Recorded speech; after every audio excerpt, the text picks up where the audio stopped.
Beberapa kepala daerah juga sudah diterima beraudiensi dengan Menteri Keuangan, ya, saling berkoordinasi untuk diberikan penjelasan. Beras ya, padi itu meningkat dan akhir tahun ini akan memasuki kembali masa panen. Sebenarnya pertemuan rutin sebagaimana setiap minggu, ya. Kadang-kadang hari Sabtu, kadang-kadang hari Minggu. Jadi di setiap waktu kosong Bapak Presiden kemudian memanggil para menteri. Memang malam ini lumayan lengkap karena Bapak Wakil Presiden juga berkenan hadir. Kemudian ada beberapa Menko dan beberapa menteri terkait. Pertama, beliau seperti biasa ya, mengupdate segala program yang sudah dikerjakan oleh pemerintah. Tetapi memang terus terang malam hari ini tadi ada beberapa hal yang dibahas secara khusus, salah satunya mengenai sistem keuangan dan sistem perbankan kita, termasuk tadi membahas mengenai hasil dari peraturan pemerintah yang kita keluarkan berkenaan dengan masalah devisa hasil ekspor, salah satunya. Itu DHE-nya udah diterbitin berarti ya, Mas? Sudah berlaku mulai bulan Maret. Jadi tadi membahas untuk melakukan evaluasi sejauh mana efektivitas dan dampak terhadap diberlakukannya DHE. Kalau sejauh ini laporan dari Bapak yang terkait, menteri-menteri terkait, apakah itu pengusaha-pengusaha itu udah menaruh uangnya di sini, Mas, dengan aturan yang baru? Sudah, tetapi memang perlu juga terus kita pelajari. Ya, karena dari yang sudah kita terapkan hasilnya belum cukup menggembirakan gitu. Makanya tadi salah satu pembahasan kita terutama di bidang ekonomi untuk malam hari ini. Ada kendala tersendiri kah, Mas, yang disampaikan tadi? Mengenai? Dari hal itu, maksudnya dari pengusaha-pengusaha itu masih ada celah yang memungkinkan mereka untuk membawa itu keluar? Ya, masih ada beberapa yang memungkinkan devisa kita belum seoptimal yang kita harapkan. Makanya itu yang diminta untuk segera untuk dipelajari kembali. Mas, ini kan lagi ramai soal TKD. Apakah tadi Bapak Menko juga melaporkan soal TKD juga ke Bapak Presiden? Daerah yang dipotong Transfer ke daerah? Enggak, malam ini tidak membahas masalah TKD karena kan memang beberapa kali juga sudah disampaikan penjelasan dari Kementerian Keuangan. Kemudian juga beberapa hari yang lalu beberapa kepala daerah juga sudah diterima beraudiensi dengan Menteri Keuangan, ya, saling berkoordinasi untuk diberikan penjelasan mengenai masalah TKD ini. Ini kehadirannya Mas Gibran, apakah ada ngomongin soal percepatan pembangunan Papua juga nggak sih, Mas? Yang kemarin juga baru dibentukkan, ada obrolan itu juga nggak? Hanya sedikit. Jadi setelah itu diminta untuk kemarin tim komite eksekutif yang sudah dilantik oleh Bapak Presiden untuk segera melakukan rapat koordinasi, ya, supaya sesegera mungkin dapat melaksanakan pekerjaan untuk membantu Badan Pengarah Percepatan Pembangunan Otonomi Khusus Papua. Mas, terkait dengan WUS ini tadi dibahas juga nggak sih, Mas? Kan soal Menko kan juga bilang soal WUS itu kan menolak untuk bayar pakai APBN, Mas. Tadi apakah sempat dibahas juga apa enggak, Mas? Malam ini tidak sempat. WUS bukan salah satu pembahasan malam ini. Tapi beberapa waktu yang lalu juga sudah dibicarakan untuk diminta mencari skema supaya beban keuangan itu bisa dicarikan jalan keluar gitu. Karena faktanya kan juga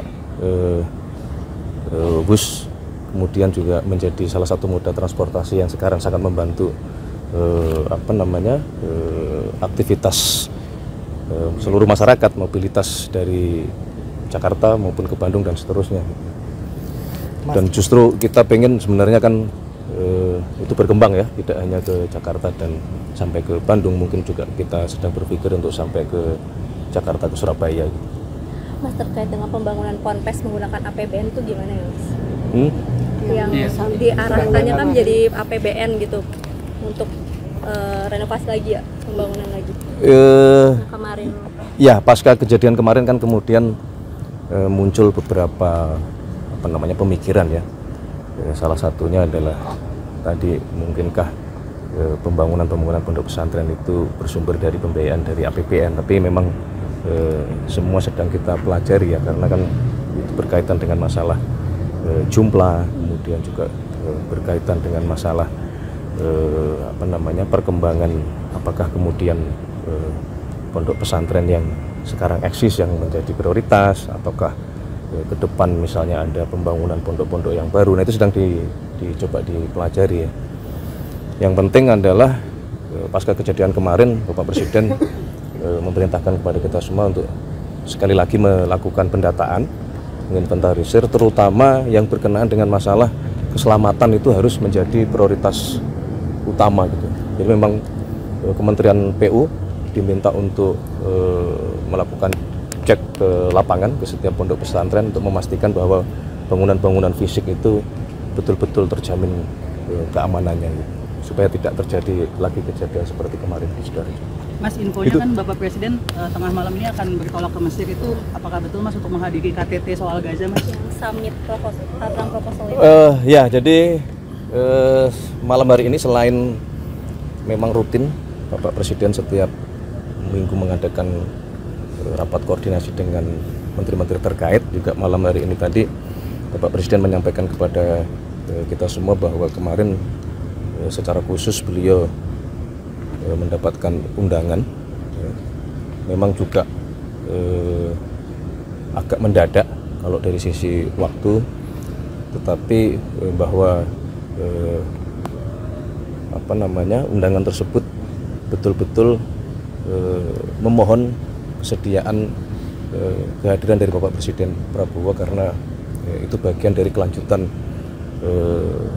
perundingan yang semoga insya Allah itu bisa membawa perdamaian di Palestina dan terutama di Gaza gitu. Jadi tadi Bapak Presiden menyampaikan kepada kita semua bahwa untuk menjaga hubungan baik, dan itu bagian juga dari ikhtiar kita selama ini, maka Bapak Presiden memutuskan untuk menghadiri undangan tersebut gitu. Agendanya apa aja Mas? Apakah hanya diskusi aja atau nanti akan ada penandatanganan perjanjian kesepakatan itu gitu Mas? Secara detail kita tadi belum mendapatkan update, baik terutama juga dari Bapak Menlu, karena kadang ada pertemuan itu yang sifatnya terbuka, juga ada juga pertemuan yang kadang-kadang sifatnya tertutup gitu. Apakah ada kemungkinan Pak Presiden akan menawarkan kembali 20.000 pasukan perdamaian ke Gaza itu Mas, yang sudah disampaikan juga di panggung PBB Mas? Menurut kami kalau memang kemudian terjadi kesepakatan yang konstruktif ya, tidak menutup kemungkinan arahnya akan ke sana. Tadi Bapak Presiden juga menyampaikan hal tersebut, bahwa kalau memang kemudian tercapai kesepakatan ke arah yang baik, dalam artian terjadi perdamaian, dan kemudian salah satu konsekuensinya adalah kita Indonesia diminta untuk ikut serta membantu mengirimkan pasukan perdamaian. Nah, tadi juga dibahas dan diminta kepada tadi alhamdulillah yang hadir adalah Wakil Panglima TNI untuk juga mulai mempersiapkan diri. Manakala dibutuhkan kita sudah siap. Mas, soal pergantian Kepala Badan Pangan Nasional itu pertimbangannya apa Mas? Ya, jadi begini, yang pertama bahwa sebenarnya fungsi dari tugas Badan Pangan itu kan dulu memang ada di Kementerian Pertanian gitu, dan karena Mas Arief sedang ingin kita tugaskan di tempat yang lain, maka kemudian fungsi itu langsung dijabat oleh Menteri Pertanian. Ini tidak ada masalah, karena selama ini juga Menteri Pertanian dengan Bappenas selalu berjalan beriringan.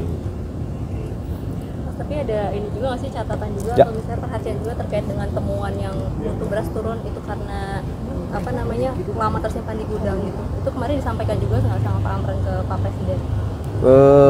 Ya tidak secara langsung itu dilaporkan, tapi kan itu sebagai sebuah hal yang memang kondisinya seperti itu ya, yang memang itu menjadi fokus baik di Kementerian Pertanian maupun teman-teman di Bulog ya, bagaimana memperbaiki manajemen terutama penyimpanan. Kemudian juga perlu kita sadari bahwa gudang-gudang kita juga beberapa pada kondisi yang memang perlu perbaikan gitu, termasuk penambahan pembangunan gudang baru yang kita rencanakan ada di kurang lebih di 100 tempat, oleh karena alhamdulillah panen kita terutama beras ya, padi itu meningkat, dan akhir tahun ini akan memasuki kembali masa panen. Jadi kita harus mempersiapkan gudang-gudang penyimpanan yang baru gitu. Termasuk teman-teman TNI maupun Polri juga diminta untuk membuat gudang-gudang inovasi lah, termasuk kami juga berkoordinasi dengan Mendagri ya, untuk kemudian berkoordinasi sampai ke level kepala desa ya, di mana sentra-sentra penghasil pangan untuk kita galakkan kembali seperti dulu. Kita harus punya lumbung pangan atau lumbung padi di setiap desa masing-masing, sehingga kita betul-betul mandiri pangan. Mas, ada usulan dari Komisi 4 supaya Bulog ini statusnya dinaikkan menjadi KL gitu, bukan Perum aja. Nanti kita kaji ya, nanti kita kaji dulu ya. Yang pasti adalah Bulog terus kita perbaiki, dan alhamdulillah kan kemarin dalam sejarah salah satu pencapaian yang tertinggi serapan dari Bulog, dan minggu lalu juga sudah diputuskan bahwa Bulog diberi tambahan pendanaan supaya mengantisipasi kalau produksi kita melimpah baik beras maupun jagung, supaya itu juga bisa diserap oleh Bulog. Intinya adalah kita betul-betul mari semua kita kerja keras untuk memastikan yang paling utama adalah pangan dulu. Ya, kalau pangan kita aman, perut aman, selebihnya insya Allah aman. Soal bola Mas. Aduh. Evaluasi dari Tadi malam mainnya luar biasa bagus sebenarnya, tapi memang mungkin nasib belum berpihak gitu. Kita coba lagi ya. Evaluasi dari Bapak Presiden. Kita evaluasi, kita perbaiki lagi, jangan patah semangat, terus jangan pernah lelah untuk mencintai timnas Indonesia kita. Terima kasih semua.